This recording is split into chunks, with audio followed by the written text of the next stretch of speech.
If you want a bigger home, but you don't want to sell the one you've already got, then there's a right way to do this, and there is a lazy way to do this. And the lazy way, the one that most brokers will put you in, it just traps you years down the track. I had a couple in this exact same spot. A proper family home was the goal, but they already owned the place and they did not want to let it go, especially because of what's been happening with the federal budget recently. So we did the opposite of what your instinct tells you to do. We kept their two loans completely separate, and on one of those loans, we deliberately chose not to pay it down.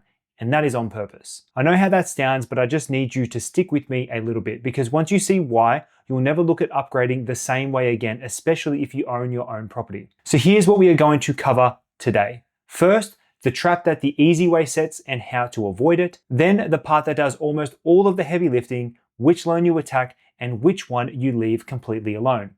And finally, the exact order you're going to want to do this in, because when you are going from one end to the other, it can be very confusing on which way you should go without setting your money on fire. So this is exactly how this situation looked for these clients. We had home number one, which is worth roughly around $650,000. They had a loan of $320,000 owing on that one there. They also had saved up in the meantime $350,000 in cash. And they wanted to get themselves to the next property without affecting or having to sell property number one. And that was getting to a home that was going to be worth about $1.1 million. They'd already found the property they loved before they had came to me. So good to know that we can do this in a really quick turnaround. So the natural thing for you to do, you would think, is to take the equity out of here and use it to be able to purchase property number two, and then have your $350,000 in an offset account. I think that is the completely wrong way to do it, because you are leveraging up too high in one form of debt and not the right way on the right form of debt. So obviously for this to work, they needed the right ingredients, which was the right amount of income and the right amount of security, which they had in spades. So no problem there. But they didn't actually know how to get from home number one to home number two without compromising themselves. So this is what we ended up doing, because the debt matters more than what you might think it does. The first thing we're going to do is locate the trap. And this is the trap that a lot of people end up in when they go through this sort of structure. What they'll do, they'll approach their mortgage broker and say, hey, this is what I want to do. And they'll say, great, this is how we're going to do this for you. We're going to get one application ready. And what we're going to do is have home number one ready to refinance. And then we're going to have a secondary loan split that is going to be for home number two. So essentially what's going to happen here is we're going to have security that's going to be tied up in home number one and home number two linked together. This is not what we want. When we link these together, it's the easy way out for someone to do an application, because it is one application and just one layer of work for them to do. Is that the reason they do it? I don't know. I really, really hope not. But that's why people do it, in my opinion. So when we go up and we have a look at this here, the trap you then get into is that, let's say in 5 years' time, home number one has increased in value and you want to sell home number one. Then what happens there? When you go ahead to sell home number one, you need to affect home number two. And that is something we definitely do not want to do. We need to then do a partial discharge of this one here. And this can always be the issue for a lot of people, because sometimes when people go through this exercise, they actually don't have enough security in home number two or enough equity in home number two when they want to discharge the first property. What ends up happening is then you're subject to lender's mortgage insurance. It is a very messy process trying to even sell property number one, because we need to do a partial discharge like we have down here. We then have another credit assessment for home number two, because we want to keep that loan completely separate. So this is the way that I would actually do it. It's double the work for your mortgage broker, but that's not your problem. That is their problem. And if they care about their job, this is the way they're going to do it. So this is how I've gotten it done for my clients. We have home one, application one. We have home two, application two. These are separate, always separate. If you needed to use equity from application number one or home number one, that's fine. The equity would get taken out here in cash. And then we then put it over the line over there. But we didn't need equity in this situation here. What we needed was 2 separate loan splits. We needed to set home number 1 out from a PPR loan and turn it into an investment loan.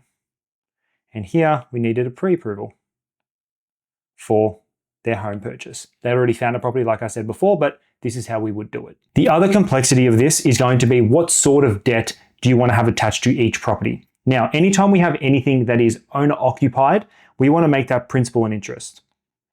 In my opinion, anytime we have anything investment based, we want to make it interest only. Now, this advice may change when we have new properties that aren't subject to negative gearing.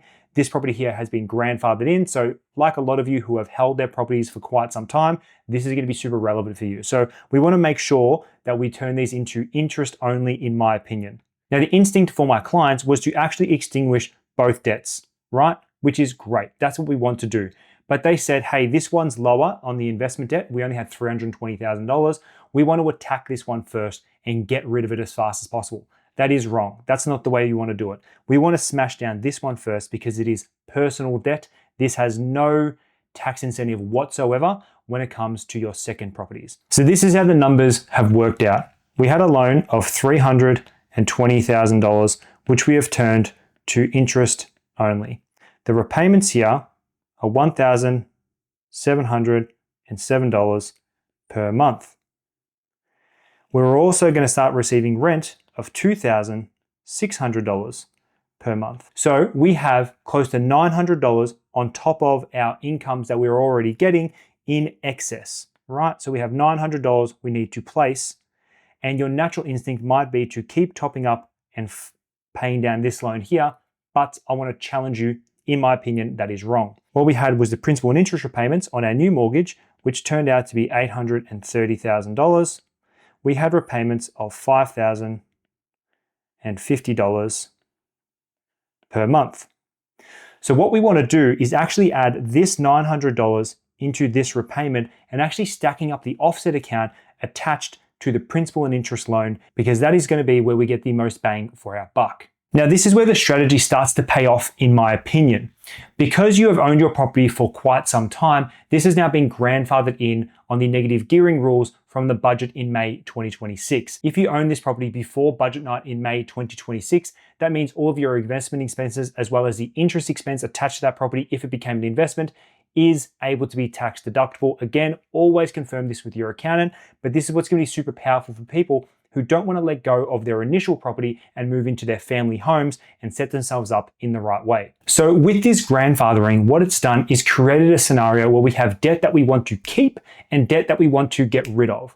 So it is my opinion that we will go and get interest-only debt on the debt that we're going to keep and principal and interest on the one that we want gone. The difference in this scenario from your rental income should be flowing straight into an offset account that's going to help you pay off the principal place of residence debt. So that is going to be the structure and the cash flow side of it. But now I want to talk a little bit about the order and how you should actually do things so it doesn't fall apart when you start to try and set yourselves up.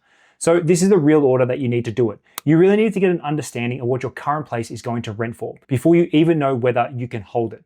You then have to know what you can genuinely borrow on the next one while already keeping the current debt and turning it into an interest-only facility. You then need to pick a lender that will do 2 standalone loans without punishing you and cross-collateralizing them, or go ahead and find yourself a good mortgage broker to help you set up that structure. Because when you're looking to upgrade your home in what we are calling the greatest buyer's market in recent times, you don't want to necessarily have to sell your property if you can keep it, because you're more than likely going to need to take a discount on the sale price. So before you go out and look for the opportunity to buy the next family home, make sure you are understanding your numbers, the way you need to do it, and that you do things in the right way and structure yourself in the right way, and then also focus on paying off the right debt at the right time. So just remember, you don't actually have to choose between the home that you have and the one that you want. You just have to set it up properly the first time and from the very beginning to make sure you are getting the most out of your loan structures.